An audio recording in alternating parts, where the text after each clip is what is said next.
There's a real danger in trying to humiliate an evil person or ridicule a potentially evil person. There can be grave consequences to that. I remember reading in the play Medea. Medea is hell-bent on destroying her husband Jason because Jason has left her for another woman. Medea is angry, irate.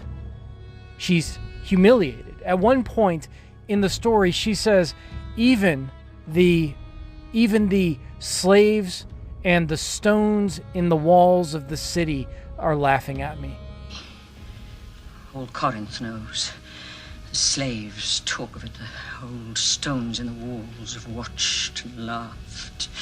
She's totally humiliated. So she is now hell-bent on destroying Jason. But she doesn't just want to kill Jason.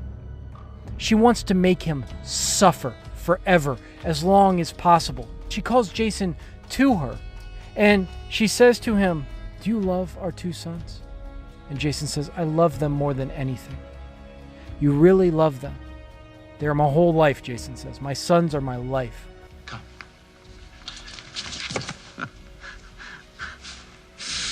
My sons. Don't give them to him, Medea. If you do, it will ache forever. You have refuge. Take him there. Athens is beautiful. Be silent. Look at him. He loves them, huh? Therefore, his dear children are not going to that city, but to a darker city where no games are played, no music is heard. Watch and see. Watch this man, women. He is going to weep. I think he's going to weep blood, and quite soon, and much more than I have wept. Jason leaves, and Medea decides, I'm going to kill our sons, because if I kill our sons, it will hurt him forever. If I kill him, I kill him. He'll have a moment of fear as I stick the blade into his chest. But if I kill our sons... Now, Medea loves her sons. It's not that she doesn't like her sons. She loves her sons. But she's willing to kill that which she loves in order to harm Jason. Again, she's humiliated. She feels scorned. And she is transformed into this destructive, dangerous person. It would be good to sit here 1,000 years and think of nothing but the deaths of 3 persons. Her reason's out the door. She's taken over by wrath.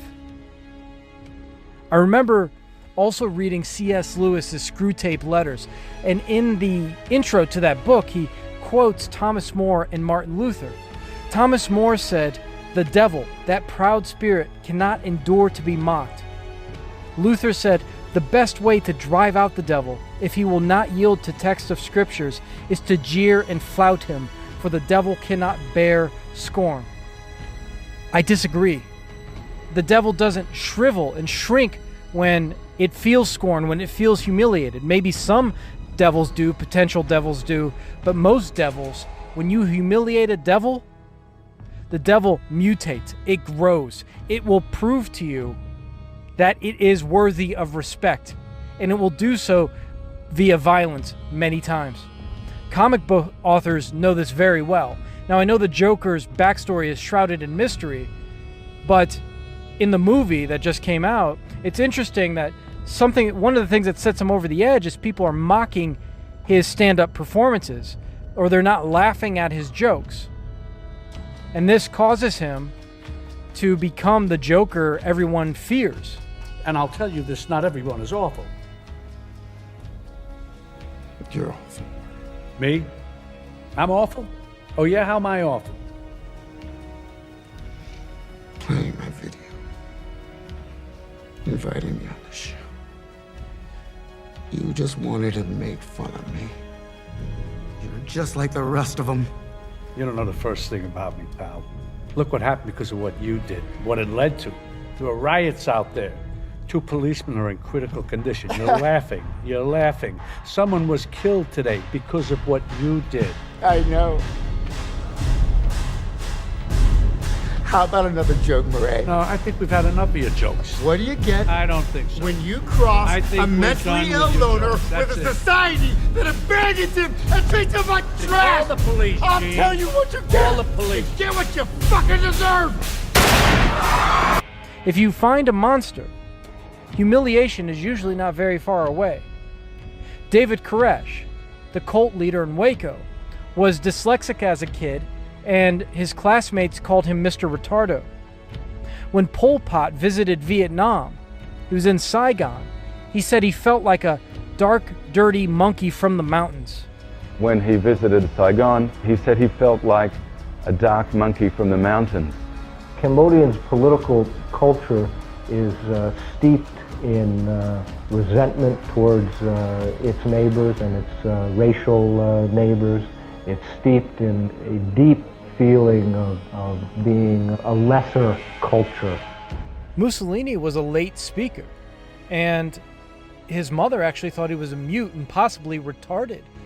Who knows what this did to the psyche of a young Mussolini? Franco was a puny boy, sickly, and his father looked down on him as a weakling, as a nebbish. Stalin was miniature as well. He was only 5'4", I believe, very small in stature, and he also had a deformed left arm, which kept him out of the military.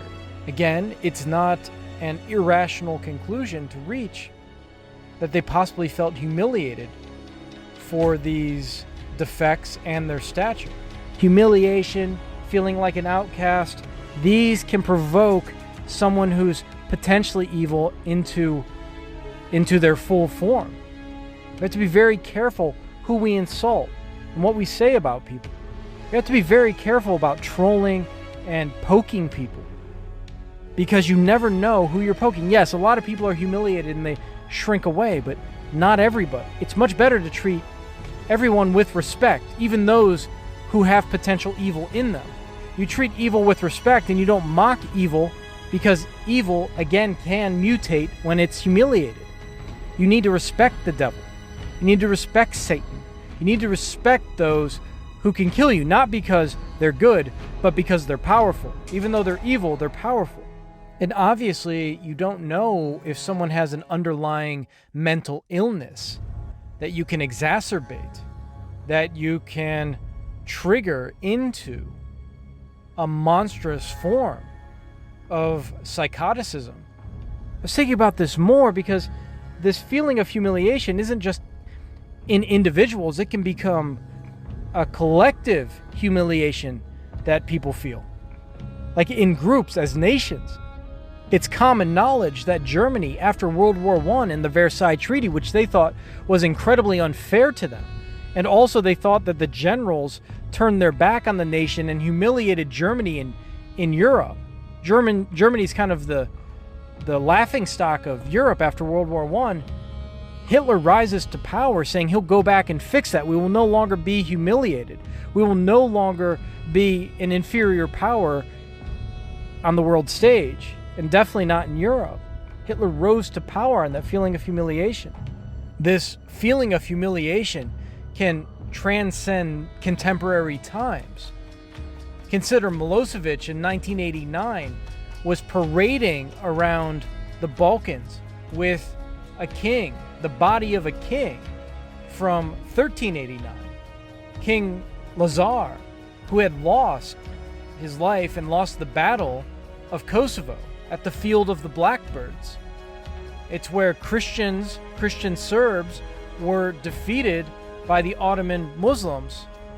And from 1988 through 1989, there were many prominent people going around giving speeches about how the Serbs would never again be defeated. They were humiliated by a battle loss 600 years prior. I just watched a take on Frankenstein. It's a good play. It's on YouTube. I'll try to link it below. And what's interesting in there is the monster is shunned by society, and he's eventually taken in by an old man. And the old man's very kind to him. And eventually the old man brings his family to meet the monster. Well, when the man's children meet Frankenstein's creation, they're scared to death. They mock him. They scorn him. And Frankenstein, being humiliated, ends up burning down the house of the old man. Get out! To get out! Get out!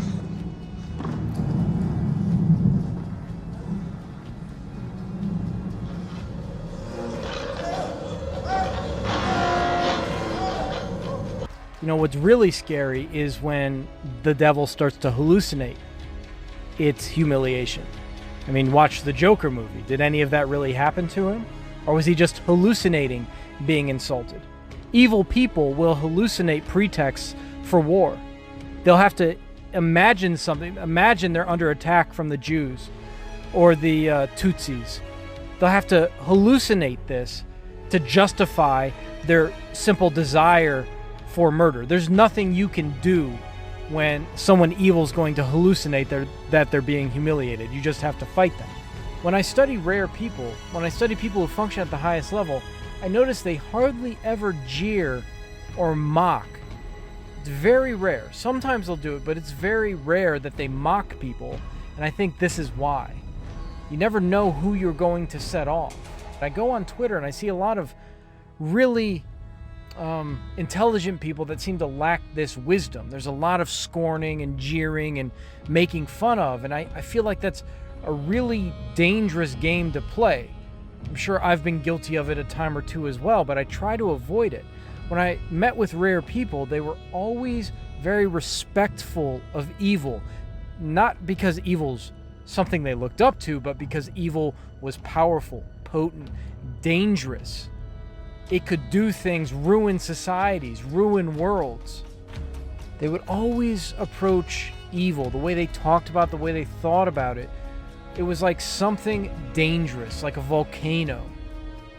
They wanted to understand the volcano. They wanted to look for signs as to when the volcano might erupt. Could something potentially trigger the volcano? That's the way they approached evil. It was something to be respected, again, not because you look up to evil, but because evil is powerful and can do things in society, do things to society that take years, decades, maybe even centuries to correct. And you don't want to wake up a Hitler. You don't want to wake up Saddam Hussein. The very last lines in Medea are something we should remember. She leaves the city, and her only thought is, the stars up above, they hate weakness. They're not going to scorn me, though. I've proven I am not someone who can be humiliated. Now I go forth under the cold, clear eyes of heaven. Those weakness-despising stars. Not me they scorn.